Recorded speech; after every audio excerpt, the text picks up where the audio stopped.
Welcome my dear students.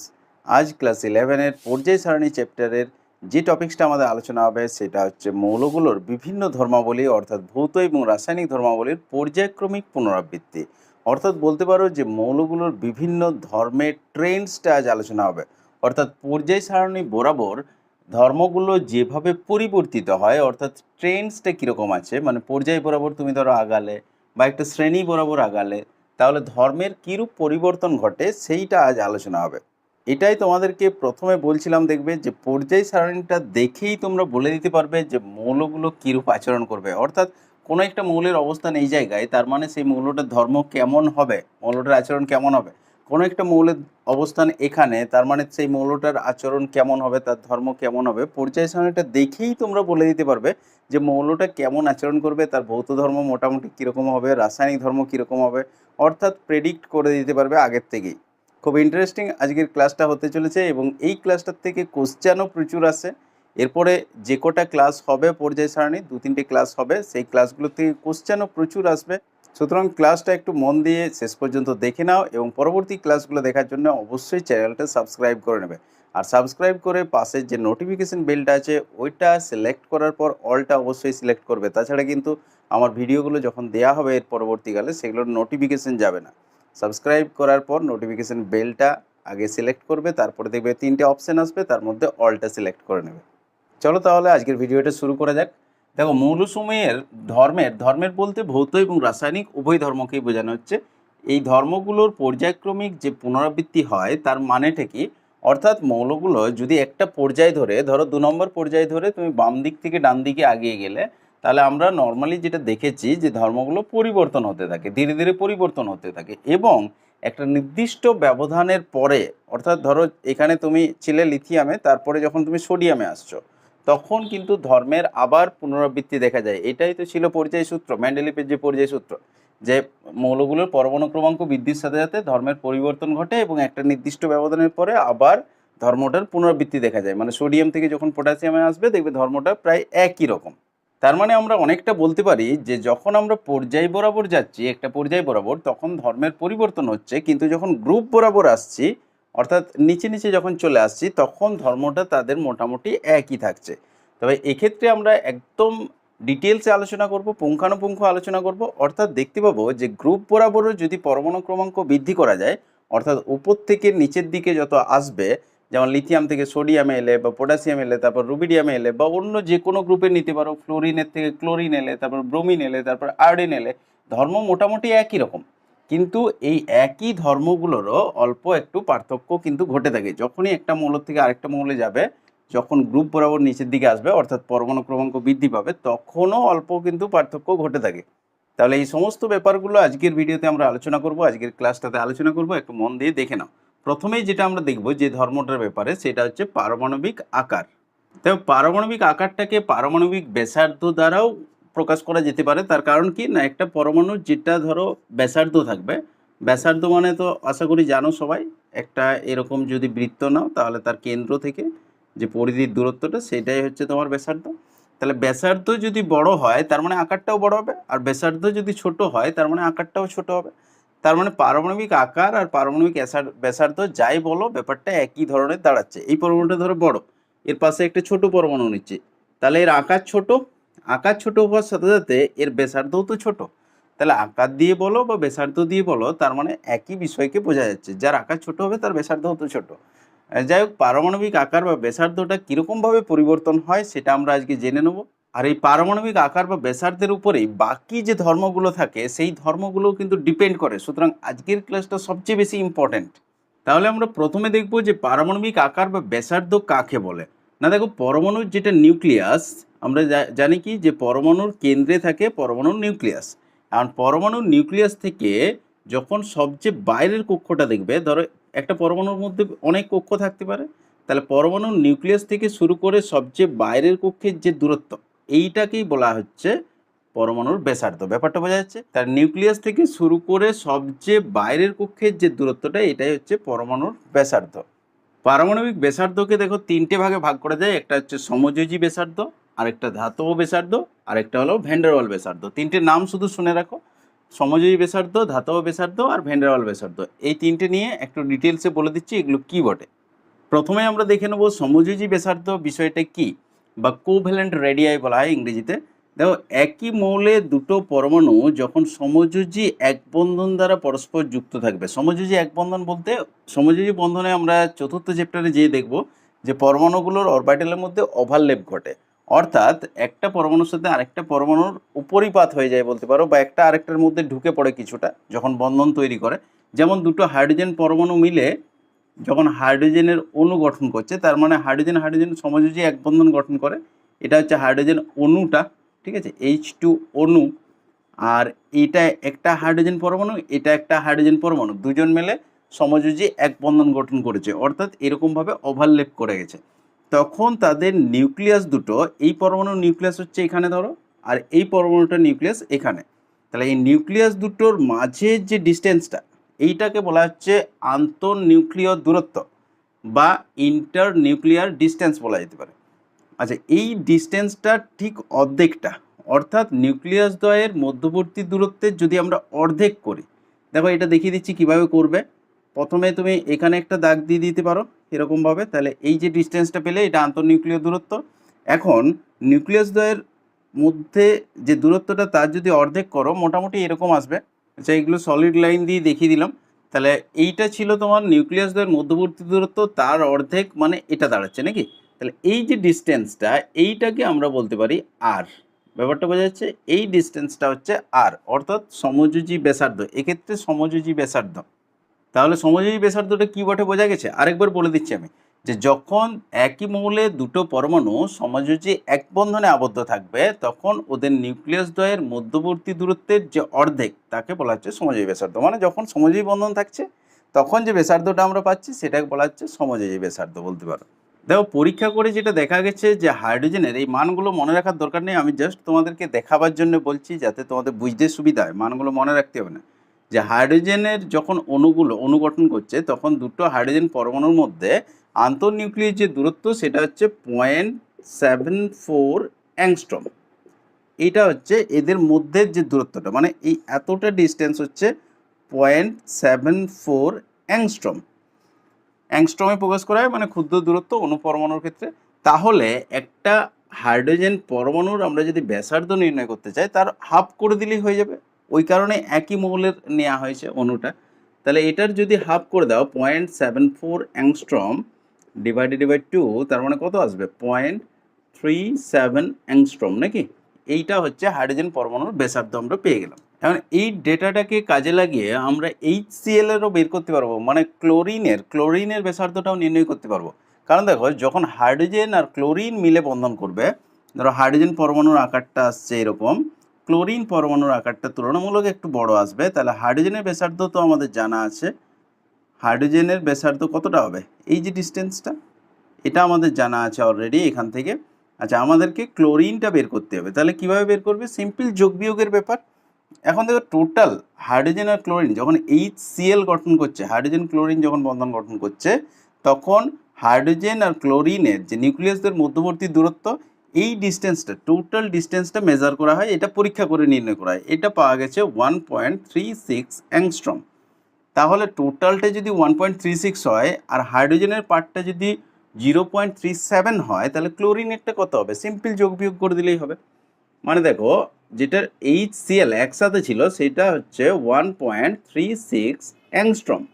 এখন তাহলে শুধু ক্লোরিনের কত হবে? এখন HCl এর যেটা টোটাল আন্তঃনিউক্লিয় দূরত্বটা এসছে, এটা R of H plus R of Cl আমরা বলতে পারি, অর্থাৎ হাইড্রোজেনের ব্যাসার্ধ আর ক্লোরিনের ব্যাসার্ধ মিলে আছে, সেটা হচ্ছে 1.36 অ্যাংস্ট্রম। তাহলে ক্লোরিনের ব্যাসার্ধটা কত আসবে? 1.36 থেকে হাইড্রোজেনেরটা বাদ দিয়ে দিলেই হবে, অর্থাৎ 1.36 মাইনাস 0.37 এত অ্যাংস্ট্রম। তাহলে এটার থেকে আমরা পাবো 0.99 অ্যাংস্ট্রম। ক্লোরিনেরও দেখো ব্যাসার্ধ আমরা পেয়ে যাচ্ছি এইভাবে ক্যালকুলেশন করে, মানে আন্তঃনিউক্লিয় দূরত্বটা বের করলে একটা জানা থাকলে আরেকটা সহজেই পেয়ে যাচ্ছ। যাই হোক, এই অঙ্কগুলো তোমাদের বোর্ড এক্সামে আসে না, কখনো যদি কম্পিটিটিভ এক্সামে পাও তাহলে পেতে পারো। বোর্ড এক্সামের জন্য শুধুমাত্র এইটুকু জেনে রাখলেই হবে যে সমযোজী ব্যাসার্ধটা কী, অর্থাৎ কখন না, যখন দুটো মৌল পরস্পর সমযোজী এক বন্ধনে যুক্ত থাকবে, তখন তাদের আন্তঃনিউক্লিয় যে দূরত্ব অর্থাৎ নিউক্লিয়াস দ্বয়ের দূরত্বের মধ্যবর্তী দূরত্বের অর্ধেককে বলা হচ্ছে তার সমযোজী ব্যাসার্ধ। নেক্সট আমরা চলে আসবো ধাতব ব্যাসার্ধের মধ্যে, অর্থাৎ যে সমস্ত মৌলগুলো ধাতু, যেগুলো ধাতু তাদের ক্ষেত্রে এইভাবে ব্যাসার্ধ নির্ণয় করা হয়। ধাতব কেলাসের মধ্যে আমরা জানি যে পরমাণুগুলো খুব কাছাকাছি, খুব একদম ঘন সন্নিবেষ্টিতভাবে অবস্থান করে। তাহলে ধাতব কেলাসের মধ্যে দুটো পরমাণু ধরো এইভাবে আছে, এখন ধাতুর পরমাণু তো, তাহলে ধাতব বন্ধন করে থাকে, ওরা কিন্তু সমযোজী বন্ধনের মতো নয়, মানে ওভারলেপ করে থাকছে না। তাহলে ধাতব ব্যাসার্ধটা কাকে বলবো না, ধাতুর কেলাসের মধ্যে দুটো পাশাপাশি পরমাণুর যে আন্তঃনিউক্লিয় দূরত্ব, এই আন্তঃনিউক্লিয় দূরত্বের অর্ধেক কী বলা হবে, অর্থাৎ নিউক্লিয়াস দ্বয়ের মধ্যবর্তী দূরত্বের যেটা অর্ধেক পাবো, অর্থাৎ অর্ধেক কতটা পাবো, অর্ধেক হচ্ছে এই ডিস্টেন্সটা, এইটা হবে তখন ধাতব ব্যাসার্ধ। ঠিক আছে, বোঝা যাচ্ছে? মানে ধাতুর কেলাসের মধ্যে দুটো পাশাপাশি অবস্থিত ধাতব পরমাণুর যে নিউক্লিয়াস দ্বয়ের মধ্যবর্তী দূরত্বের অর্ধেককে বলা হচ্ছে ধাতব ব্যাসার্ধ। তার মানে এই ডিস্টেন্সটা হচ্ছে ধাতব ব্যাসার্ধ, আর টোটাল ডিস্টেন্সটা হচ্ছে নিউক্লিয়াস দ্বয়ের মধ্যবর্তী দূরত্ব। এখানে একটা কমন সেন্সের দেখো কোশ্চেন, যে তাহলে সমযোজী ব্যাসার্ধটা বড় হবে না ধাতব ব্যাসার্ধটা বড় হবে? এটা ছবিটা দেখেই তোমরা বুঝতে পারছো যে ধাতব ব্যাসার্ধটা তুলনামূলক বড় হবে, কারণ সমযোজী হলে কি হতো, ওরা কিছুটা একে অপরের সাথে ঢুকে থাকতো, ওভারলেপ করে থাকতো, তখন ব্যাসার্ধটা একটু ছোট আসতো। তাহলে ধাতব ব্যাসার্ধটা আমরা বলতে পারি সমযোজী ব্যাসার্ধের থেকে তুলনামূলক বড়। এবং তোমাদের বইগুলোতে দেখবে মান দেওয়া আছে। ধাতু কোনগুলো হয়, জেনারেলি আমরা দেখবে যে এস ব্লকের যেগুলো পাবো সেগুলো ম্যাক্সিমাম হচ্ছে ধাতু। আচ্ছা, ডি ব্লকটা পুরোটাই ধাতু, আর নিচের যে এ ব্লকটা এটাও পুরোটাই ধাতু। তাহলে এই ধারের যে মৌলগুলো এগুলো ম্যাক্সিমাম ধাতু আছে, এদিকেও কিছুটা ধাতু আছে পি ব্লকের মধ্যে, কিন্তু সবগুলো নয়। তাহলে এস, ডি আর এফগুলো ধরতে পারো। তোমাদের বইয়ে দেখবে সোডিয়াম, পটাশিয়াম বা ম্যাগনেসিয়াম, ক্যালসিয়াম এগুলোর মান দেওয়া থাকবে, দেখবে মানগুলো দেখবে তুলনামূলক একটু বেশি আসবে, সমযোজীর থেকে একটু বেশি। নেক্সট আমরা চলে আসবো ভ্যান্ডারওয়াল ব্যাসার্ধ বা ভ্যান্ডারওয়ালস রেডিয়াই বলতে পারি।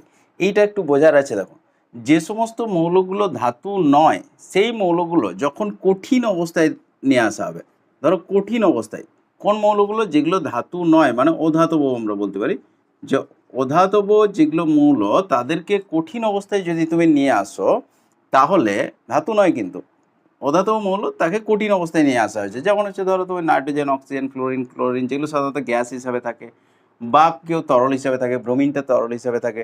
তাহলে এগুলোকে যদি কঠিন অবস্থায় নিয়ে আসো, তাহলে ধরো অণুটা কীরকম হবে, এগুলো এমনিতে সমযোজী পদার্থ। তাহলে ধরো যেটা সমযোজী বন্ধন হচ্ছে এটা, মানে এখানে নিউক্লিয়াস দ্বয়ের মধ্যবর্তী দূরত্ব তার যে অর্ধেক, এইটা হচ্ছে তোমার সমযোজী ব্যাসার্ধ আমরা বলতে পারি। আর যদি তুমি দেখিয়ে দিতে চাও তাহলে পুরো দেখিয়ে দিচ্ছি। দেখো, এইটা হচ্ছে আমাদের সমযোজী ব্যাসার্ধ, মানে কোভ্যালেন্ট রেডিয়াই, মানে আর সিও লিখে দিচ্ছি, বুঝে নেবে, এটা হচ্ছে কোভ্যালেন্ট রেডিয়াই। এখন ভ্যান্ডারওয়াল ব্যাসার্ধটা কেমন হবে না, দেখো দুটো পাশাপাশি অণু, মানে নিকটতম অণু বলতে পারো, কঠিন অবস্থায় নিয়ে এলেও এগুলো যেহেতু ধাতু নয়, তাহলে অণুগুলো কিন্তু খুব কাছাকাছি একদম দৃঢ়ভাবে থাকে না ধাতুর মতো। তাহলে এর ক্ষেত্রেও সমযোজী ব্যাসার্ধ তুমি পাবে। এটা হচ্ছে ধরো সমযোজী ব্যাসার্ধ, এগুলো সব সাইজ একই হবে, একই মৌলের ক্ষেত্রে বলছি। আমার ছবিতে হয়তো কোথাও কোথাও একটু বড় ছোট হতে পারে, ওটা একটু বুঝে নেবে। তাহলে এই যে ডিস্টেন্সটা, এটা হচ্ছে সমযোজী। কিন্তু ভ্যান্ডারওয়ালসটা কি বলছে জানো, যে দুটো নিকটতম অণুর অন্তর্গত নিকটতম দুটো পরমাণু, অর্থাৎ কাছাকাছি যে দুটো পরমাণু আছে তাদের, মানে দুটো আলাদা অণুর, ভালো করে বুঝবে ব্যাপারটা, দুটো আলাদা অণুর কাছাকাছি যে দুটো পরমাণু আছে, সবচেয়ে কাছাকাছি যে দুটো পরমাণু আছে তাদের নিউক্লিয়াস দ্বয়ের মধ্যবর্তী দূরত্বের অর্ধেককে, মানে এইটা নিউক্লিয়াস দ্বয়ের মধ্যবর্তী দূরত্বের অর্ধেককে বলা হচ্ছে ভ্যান্ডারওয়াল ব্যাসার্ধ। এটা ভিএন শুধু লিখে দিচ্ছি, তাহলে এটা হচ্ছে ভ্যান্ডারওয়াল ব্যাসার্ধ। আচ্ছা, এটা তো তিনটে দিয়ে দিচ্ছে সিওভি, তাহলে এটা কোভ্যালেন্ট রেডিয়াই অর্থাৎ সমযোজী ব্যাসার্ধ, আর এটা হচ্ছে ভ্যান্ডারওয়াল ব্যাসার্ধ।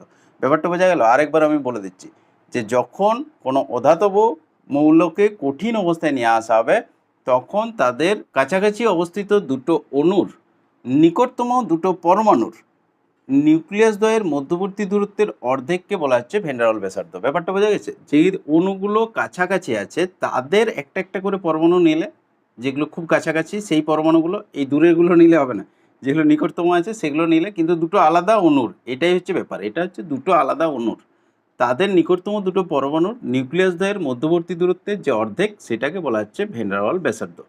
ছবিটা দেখে এখানে বুঝতে পারছো যে ভ্যান্ডারওয়াল ব্যাসার্ধটা সবচেয়ে বড় আসবে, তাই তো? কোভ্যালেন্ট রেডিয়াইটার ক্ষেত্রে কি হচ্ছে, ছোট আসছে, কিন্তু দেখো ভ্যান ডার ওয়াল ব্যাসার্ধটা সবচেয়ে বড়। ধাতব যদি হতো তাহলেও এই জায়গায় শেষ হয়ে যেত, এখান থেকে এতটা এলেই হতো, কিন্তু ভ্যান ডার ওয়াল যখন করছি দেখো পরমাণুটার বাইরেও চলে যাচ্ছে কিছুটা মোটামুটি, তাহলে এইটাকে বলা হচ্ছে ভ্যান ডার ওয়াল ব্যাসার্ধ। এখন যদি আমরা এগুলোকে সাইজ অনুযায়ী যদি পরপর সাজাই, তাহলে সবচেয়ে বড় কি আসবে? সবচেয়ে বড় আসবে দেখো ভ্যান ডার ওয়াল ব্যাসার্ধ, তারপরে আমরা পাবো ধাতব ব্যাসার্ধ, আর তারপরে সবচেয়ে ছোট আসবে সমযোজী ব্যাসার্ধ, তাই তো? এটা তো নর্মালি আমরা ছবির থেকেই বুঝতে পারছি। এখানে তোমাদেরকে আরেকটা ইনফরমেশন দিয়ে রাখি, যে যেগুলো ধাতু আছে তাদের ক্ষেত্রে তো ধাতব ব্যাসার্ধ পরিমাপ করা হচ্ছে, যেগুলো অধাতু আছে তাদের ক্ষেত্রেও মোটামুটি আমরা সমযোজী ব্যাসার্ধটা পেয়ে যাই, কারণ তারা বিক্রিয়া করে। কিন্তু নিষ্ক্রিয় গ্যাস যেগুলো আছে, নিষ্ক্রিয় গ্যাসগুলো না তোমার বিক্রিয়া করে, তা না ওরা ধাতু, ওরা তো অধাতু, তাহলে ওদের আমরা ধাতব ব্যাসার্ধও পাবো না, আর যেহেতু বন্ধন গঠন করছে না তার জন্য সমযোজী ব্যাসার্ধও পাবো না। এই দুটোই আমরা কিন্তু ওদের ক্ষেত্রে পাচ্ছি না, নিষ্ক্রিয় গ্যাসগুলোর ক্ষেত্রে। তাহলে একমাত্র ভরসা হচ্ছে ভ্যান ডার ওয়াল ব্যাসার্ধ। তাহলে ভ্যান ডার ওয়াল ব্যাসার্ধটা নিষ্ক্রিয় গ্যাসগুলোর ক্ষেত্রে ক্যালকুলেশন করা হয়, যে কারণে নিষ্ক্রিয় গ্যাসগুলো যা ব্যাসার্ধ হওয়ার কথা অ্যাকচুয়ালি তার থেকে মানটা একটু বেশি আসে। তার কারণ কি, ওদেরকে মেজারই করা হয় এমন একটা পদ্ধতিতে যে ক্ষেত্রে মানটা বেশি আসবে, মানে ভ্যান ডার ওয়াল ব্যাসার্ধটাই শুধুমাত্র পাওয়া যায় ওদের। যেহেতু ওরা সমযোজী বন্ধন করে না, তাহলে সমযোজী ব্যাসার্ধও নির্ণয় করা সম্ভব না। এরপর আমরা একটু দেখে নেবো অ্যাকচুয়াল ট্রেন্ডসটা কীরকম হয়, অর্থাৎ পারমাণবিক আকারটা আমরা যদি পর্যায় বরাবর বা এরপরে দেখব শ্রেণী বরাবর যদি আমরা আগাই, তাহলে পারমাণবিক আকারের কীরূপ পরিবর্তন ঘটে। প্রথমে আমরা দেখব পর্যায় বরাবর গেলে কীরকম পরিবর্তন ঘটে। পর্যায় বরাবর বলতে কি জানি আমরা, দেখো এইটা হচ্ছে পর্যায়, এক একটা পর্যায় হচ্ছে তোমার এইরকম অনুভূমিকভাবে থাকবে সারিগুলো, এগুলো হচ্ছে পর্যায়। আর শ্রেণী হচ্ছে উপর নিচে থাকবে, অর্থাৎ উলম্বভাবে থাকবে, সেগুলো হচ্ছে শ্রেণী।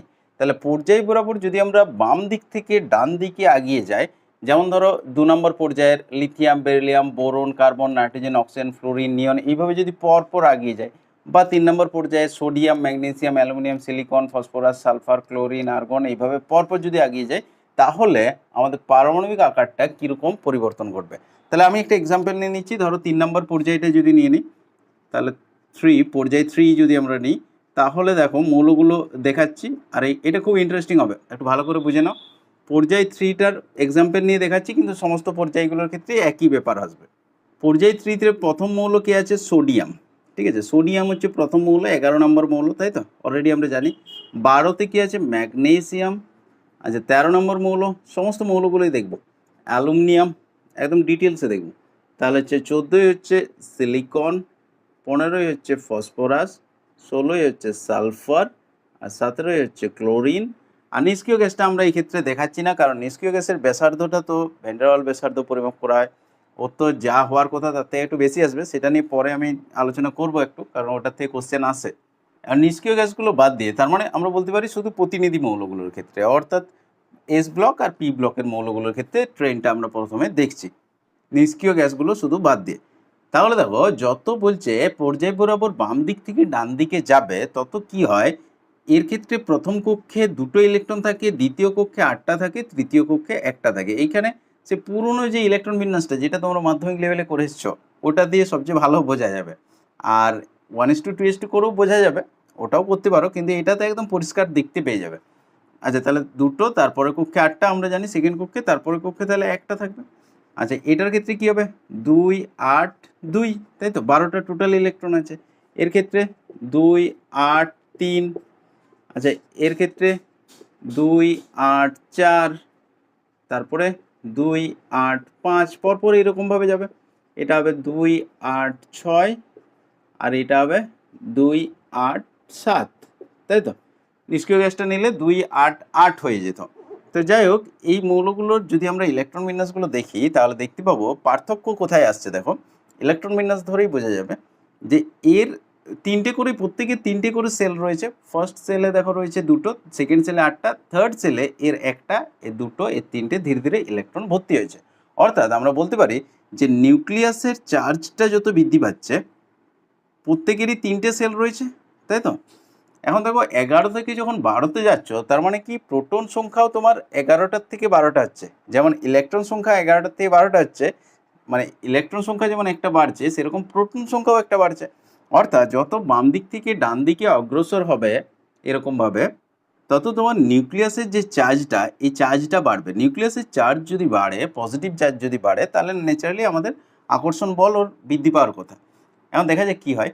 আচ্ছা, ইলেকট্রনগুলোর ক্ষেত্রে কি হচ্ছে দেখো, এরা কিন্তু একই কক্ষে অর্থাৎ থার্ড যে সেলটা আছে 3 নম্বর কক্ষটাতেই পরপর ইলেকট্রনগুলো ভর্তি হচ্ছে।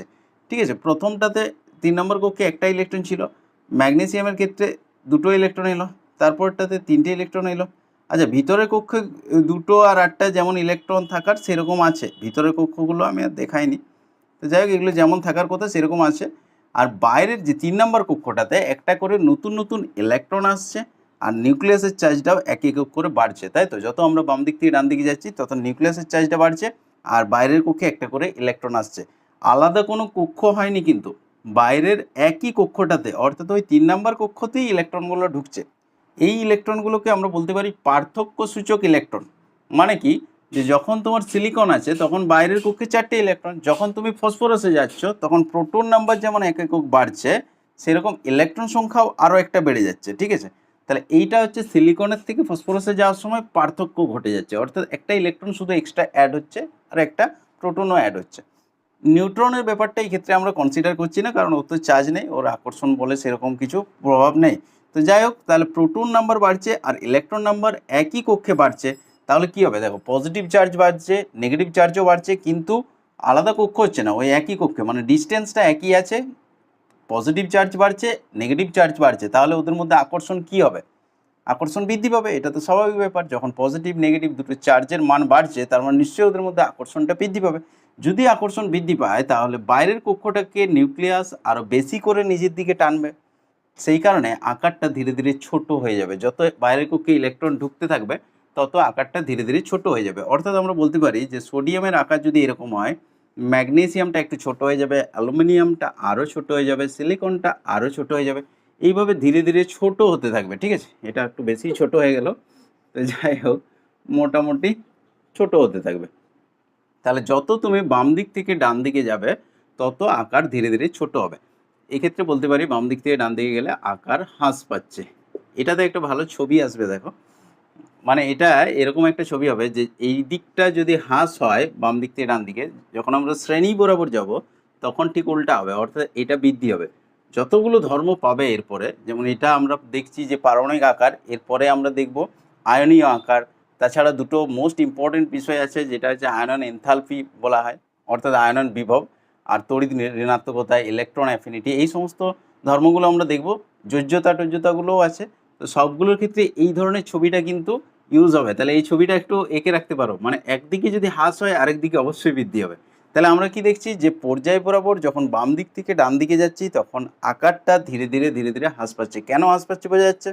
এই কারণটা কিন্তু তোমাদেরকে ব্যাখ্যা করতে দেই অনেক সময় পরীক্ষাতে, মানে কীরকম পরিবর্তন ঘটে বাম দিক থেকে ডান দিকে গেলে এবং কেন ঘটে।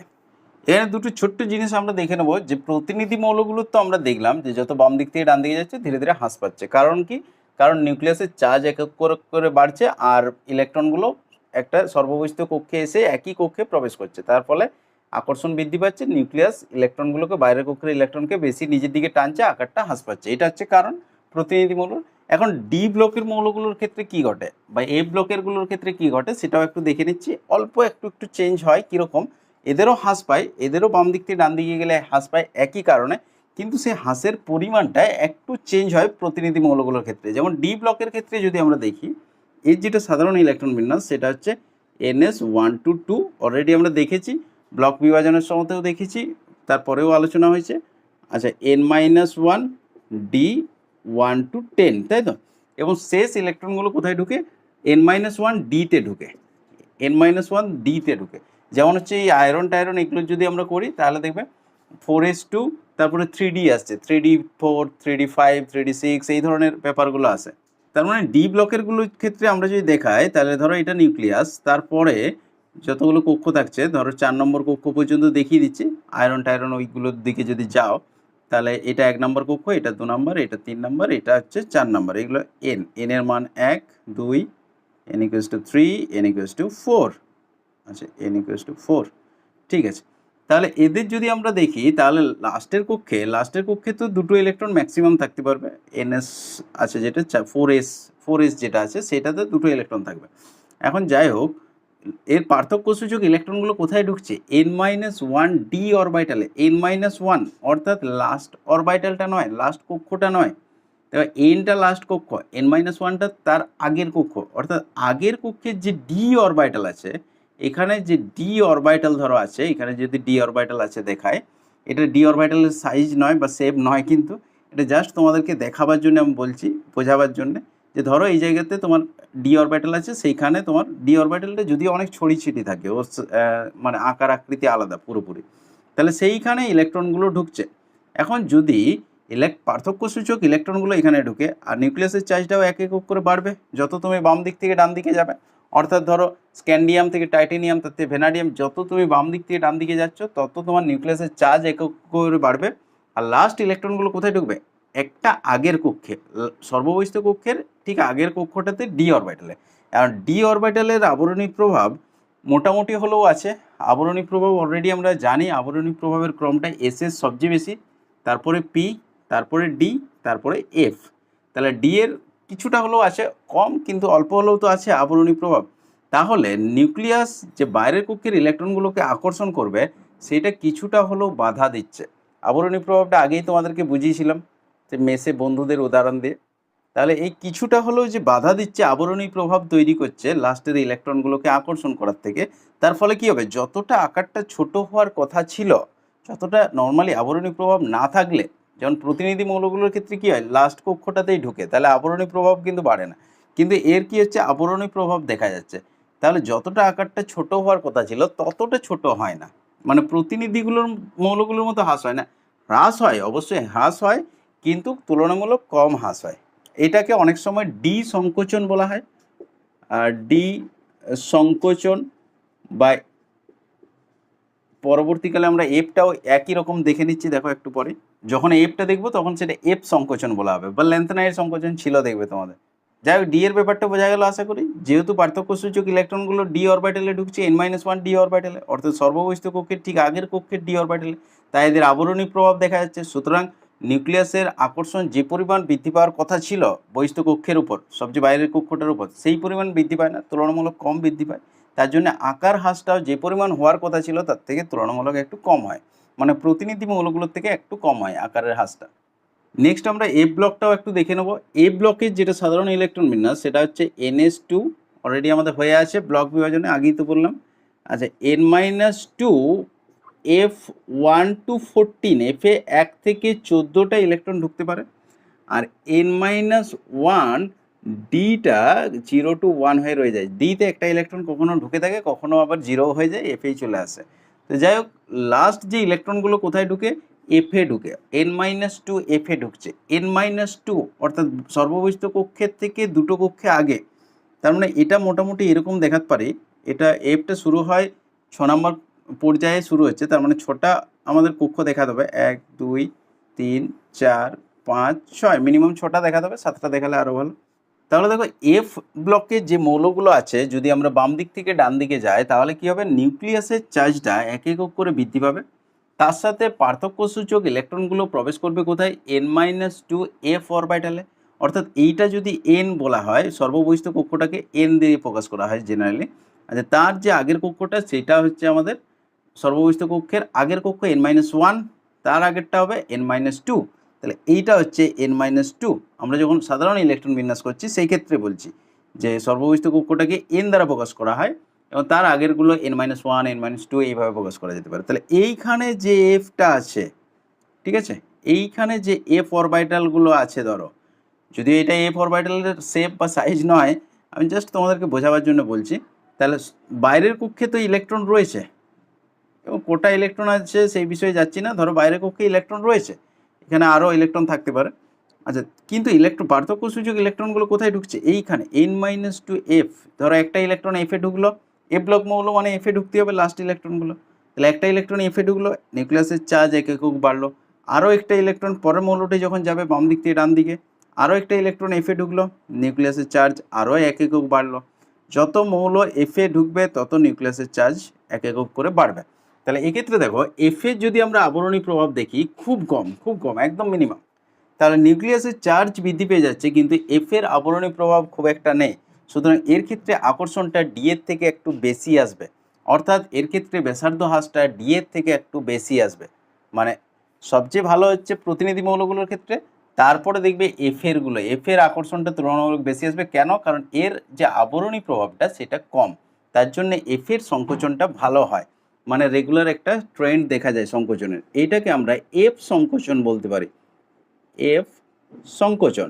এবং যখন সেটা প্রথম, এটা এফ ব্লকের প্রথম যে পর্যায়টা পাচ্ছি, অর্থাৎ 6 নম্বর পর্যায়ে যে এফ ব্লকটা আসছে, এইটাকে বলা হচ্ছে ল্যান্থানাইড সংকোচন, যেহেতু এগুলো ল্যান্থানাইড মৌল আর এগুলো অ্যাক্টিনাইড মৌল, তার জন্য অ্যাক্টিনাইড সংকোচন বলা হয় সেকেন্ড যে সারিটা রয়েছে সেগুলোর ক্ষেত্রে। যাই হোক, ডি সংকোচন আর এফ সংকোচন এগুলো সাধারণত বোর্ডের এক্সামে আসে না। বোর্ডের এক্সামে তোমার প্রতিনিধি মৌলগুলোর ক্ষেত্রেই জানতে চাই নর্মালি, এবং শুধু কোশ্চেন থেকে এরকম যে পর্যায় বরাবর যদি বাম দিক থেকে ডান দিকে যাও তাহলে প্রতিনিধি মৌলগুলোর ব্যাসার্ধ কী হবে, অর্থাৎ হ্রাস না বৃদ্ধি হবে, এবং তার কারণ কি, শুধু এটা জানতে চাই। আচ্ছা, শ্রেণী বরাবর যদি আমরা এগিয়ে যাই অর্থাৎ পরমাণু ক্রমাঙ্ক বৃদ্ধি করি, তাহলে পারমাণবিক আকার বা ব্যাসার্ধটা কীরূপ হবে। তাহলে শ্রেণী বরাবর যদি আসো, অর্থাৎ উপর থেকে নিচের দিকে উল্লম্বভাবে যদি আসো, তাহলে পরমাণুর আকারটা কীরকম হবে। আমরা এই ছবিটার থেকে নর্মালি দেখতে পাচ্ছি বৃদ্ধি হবে, কিন্তু একটু দেখে নেবো যে কেন বৃদ্ধি হচ্ছে বা সত্যি কি বৃদ্ধি হচ্ছে সেটা দেখা যায়। তাহলে যে কোনো একটা গ্রুপকে আমরা উদাহরণ হিসেবে নিতে পারি, ধরো যে কোনো গ্রুপকে নিতে পারো, কোনো অসুবিধা নেই। ধরো আমরা গ্রুপ ওয়ানটাকেই দেখব। গ্রুপ ওয়ান, গ্রুপ ওয়ানটাকে যদি দেখো তাহলে লিথিয়াম, সোডিয়াম, পটাশিয়াম, রুবিডিয়াম এইভাবে পরপর নামছে, তাই তো। তাহলে লিথিয়ামের ক্ষেত্রে আমরা কি জানি, লিথিয়াম হচ্ছে 3। আচ্ছা, সোডিয়ামের পরমাণু ক্রমাঙ্ক কত, 11। পটাশিয়ামের হচ্ছে 19। যাই হোক, এগুলোই দেখা যাক, তারপরে আরও আছে। তাহলে লিথিয়ামের ক্ষেত্রে আমরা 2 আর 1 করে দিতে পারি যদি ইলেকট্রন বিন্যাস দেখতে যাই, 2 1, যেটা তোমাদের মাধ্যমিক লেভেলে ছিল। 1:2:2 করেও দেখতে পারো, কোনো অসুবিধা নেই। সেক্ষেত্রে টোটালটাকে ধরতে হবে। যেমন দেখিয়ে দিচ্ছি একটু, দেখো অনেকের কনফিউশন থাকবে। লিথিয়ামে যদি ইলেকট্রন বিন্যাস করি 1:2:1, তাহলে এইটা আমাদের 1 নম্বর কক্ষ, এইটা 2 নম্বর কক্ষ, ঠিক আছে। এরকমভাবে দেখতে হবে, যেটা 1 আছে সেটা 1 নম্বর, যেটা 2 আছে 2 নম্বর। কিন্তু তার থেকে এটা দেখো দেখতে সুবিধা, অনেক সহজ সরল। আচ্ছা, তারপরে দেখো সোডিয়ামের ক্ষেত্রে প্রথম কক্ষে 2, দ্বিতীয় কক্ষে 8, তৃতীয় কক্ষে 1 হবে, 10 আর 1 11। পটাশিয়ামের ক্ষেত্রে কীরকম হয়, 2 8 8 1, তাই তো, 19, অর্থাৎ 2 8 10, 18 আর 1 19। এরপরে যদি যাও তাহলে আবার মাঝে 18টা ঢুকবে। তো যাই হোক, এরকমভাবে পরপর যদি আমরা দেখি, তাহলে এক্ষেত্রে একটা কমন ট্রেন্ড দেখো দেখতে পাবে যে প্রত্যেকের শেষ যে কক্ষটা, শেষ কক্ষটাতে ইলেকট্রন সংখ্যা একই। 1 নম্বর গ্রুপের ক্ষেত্রে শেষ কক্ষে ইলেকট্রন সংখ্যা হচ্ছে 1। একই রকমভাবে 2 নম্বর গ্রুপটা যদি আমরা নিতাম তাহলে শেষ কক্ষে ইলেকট্রন সংখ্যা 2 আসতো। 3 নম্বর গ্রুপটা যদি নিতাম, অর্থাৎ 3A যেটা, বা ইউপাক যদি সিরিজের কথা বলা হয়, তাহলে সেক্ষেত্রে 13। এর ক্ষেত্রে লাস্ট কক্ষটাতে 3টে ইলেকট্রন আসতো, তারপরটা 4টে, তারপরটা 5টা, এইভাবে পরপর। লাস্ট কক্ষটাতে কিন্তু যখন একই গ্রুপে যাব তখন একই সংখ্যক ইলেকট্রন থাকবে। এটা কিন্তু একটা কমন ট্রেন্ড, যে কারণে ধর্মটা অনেকটা একই হয় একই গ্রুপের ক্ষেত্রে। শুধুমাত্র পার্থক্য কোথায় হচ্ছে না, এর দেখো 2টো কক্ষ ছিল টোটাল, এর মাঝে আরেকটা কক্ষ চলে এসছে, অর্থাৎ 3টে কক্ষ হয়ে গেছে, এর 4টে কক্ষ হয়ে গেছে, মানে একটা নতুন নতুন কক্ষের সংযুক্তি ঘটছে। অর্থাৎ যদি আমরা লিথিয়ামটা দেখাই, লিথিয়ামে ধরো প্রথম কক্ষে 2টো ইলেকট্রন ছিল, তারপরে কক্ষে 1টা ইলেকট্রন ছিল, ঠিক আছে। এটা সোডিয়ামটা যখন দেখাবো, এটা ধরো লিথিয়াম, সোডিয়ামটা যখন দেখাবো তখন এটা নিউক্লিয়াস, প্রথম কক্ষে 2টো, তারপরে কক্ষে 8টা হয়ে যাবে, তারপরে কক্ষে 1টা হয়ে যাবে। তাহলে নতুন একটা কক্ষের সংযুক্তি ঘটে গেছে। আচ্ছা, পটাশিয়াম যদি দেখি, এটা হচ্ছে নিউক্লিয়াস, প্রথম কক্ষে 2টো, তারপরে কক্ষে 8টা, তারপরে আবার 8টা, তারপরে 1টা, টোটাল 4টে কক্ষ হয়ে গেছে। কিন্তু প্রত্যেকেরই লাস্টের কক্ষে একটা করে ইলেকট্রন আছে, তার জন্য নয়। এবং ভিতরের যদি ইলেকট্রনগুলো দেখাতে পারো, যদিও পরীক্ষার সময় এরকম দেখাতে হবে না তোমাদেরকে, বোঝাবার জন্যই আমি তোমাদেরকে দেখাচ্ছি। তাহলে এইটা হচ্ছে পটাশিয়াম। তাহলে যত আমাদের পরমাণু ক্রমাঙ্ক বৃদ্ধি পাচ্ছে, অর্থাৎ উপর থেকে নিচের দিকে আসছো, তত কি ঘটনা ঘটছে, দুটো দেখো মেজর ফ্যাক্টর ঘটে যাচ্ছে, যে কারণে সাইজটা বৃদ্ধি পাচ্ছে। 1 নম্বর হচ্ছে নতুন নতুন কক্ষের সংযুক্তি, অর্থাৎ একটা করে নতুন নতুন কক্ষ যোগ হচ্ছে। এখন যখন নতুন কক্ষ যোগ হচ্ছে তখন অটোমেটিক সেটা নিউক্লিয়াস থেকে একটু দূরে চলে যাচ্ছে, লাস্ট কক্ষটার দূরত্ব বৃদ্ধি পেয়ে যাচ্ছে, তার মানে সাইজটা অটোমেটিক তোমার একটু বড় আসছে। যখনই একটা নতুন কক্ষ জুড়ছে তার মানে সাইজ, সেটা তো বাইরে জুড়বে, তার মানে সেটা সবসময় তোমার একটু করে সাইজটা বড় হয়ে যাবে, নিউক্লিয়াস থেকে দূরে চলে যাবে। আর সেকেন্ড আরেকটা কারণ ঘটে, যেটা হচ্ছে তোমার ভিতরের কক্ষের সংখ্যাও দেখো বাড়ছে। এটার ক্ষেত্রে ভিতরের কক্ষের সংখ্যা কটা, একটা। আচ্ছা, সোডিয়ামের ক্ষেত্রে আভ্যন্তরীণ কক্ষ সংখ্যা 2টো আছে, মানে বাইরের কক্ষটা ছেড়ে দিই, ভিতরের কক্ষ 2টো।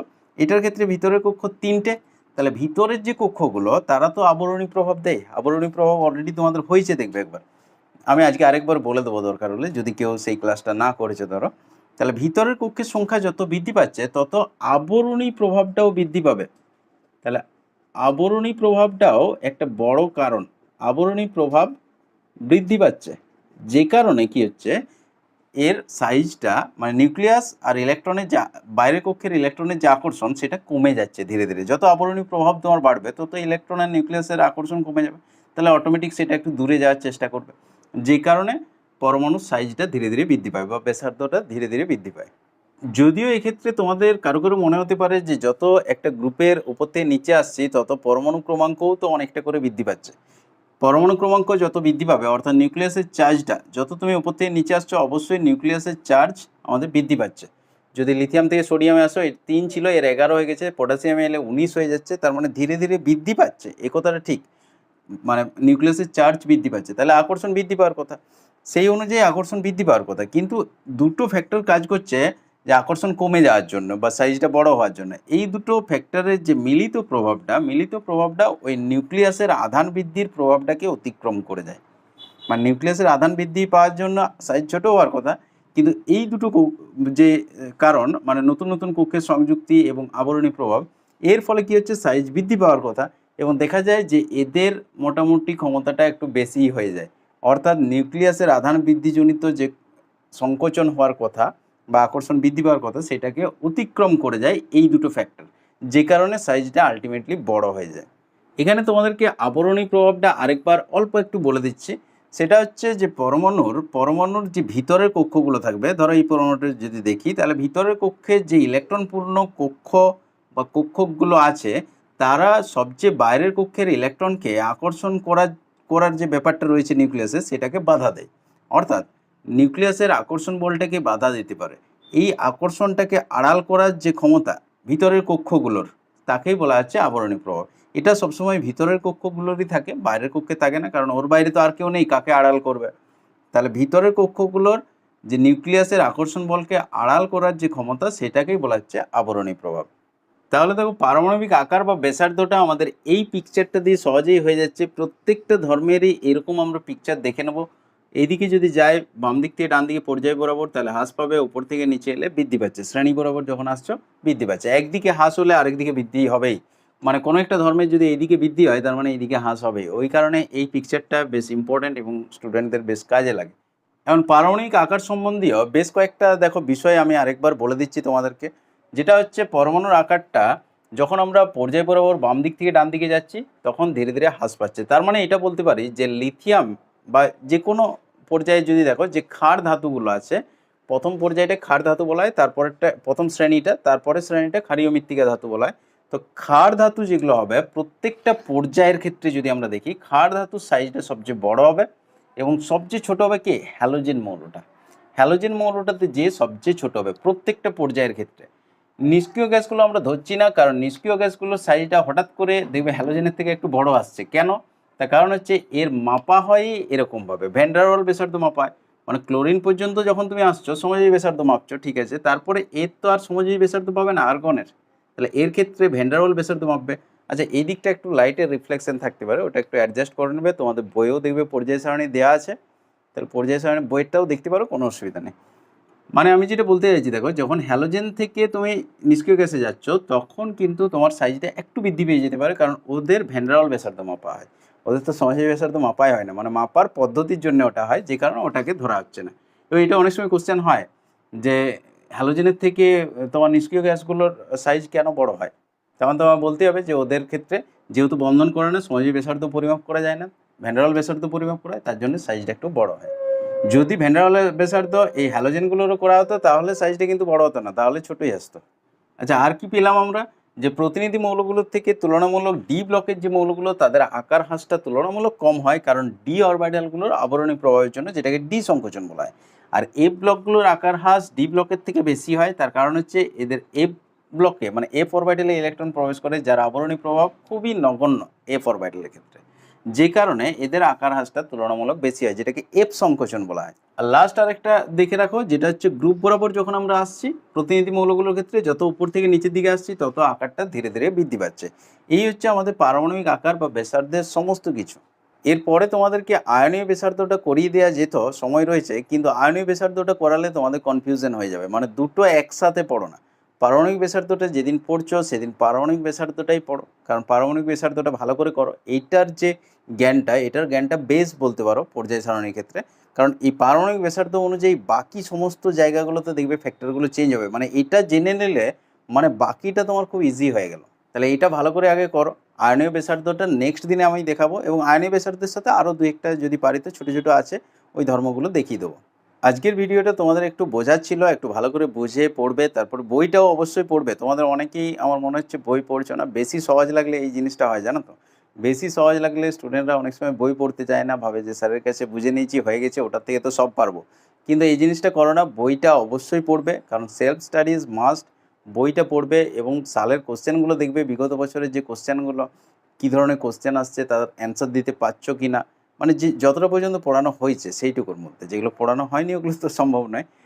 তাহলে বিগত বছরের কোশ্চেনগুলো লাস্টের দিকে দেখবে আছে প্রত্যেকটা চ্যাপ্টারের, ওগুলো একটু দেখবে উল্টিয়ে। আর আজকের ক্লাসটা সহজ লাগলো না জটিল লাগলো, কীরকম লাগলো সেটা একটু কমেন্ট করে অবশ্যই জানাবে। ঠিক আছে, আজ এই পর্যন্তই, দেখা হচ্ছে নেক্সট ভিডিওতে।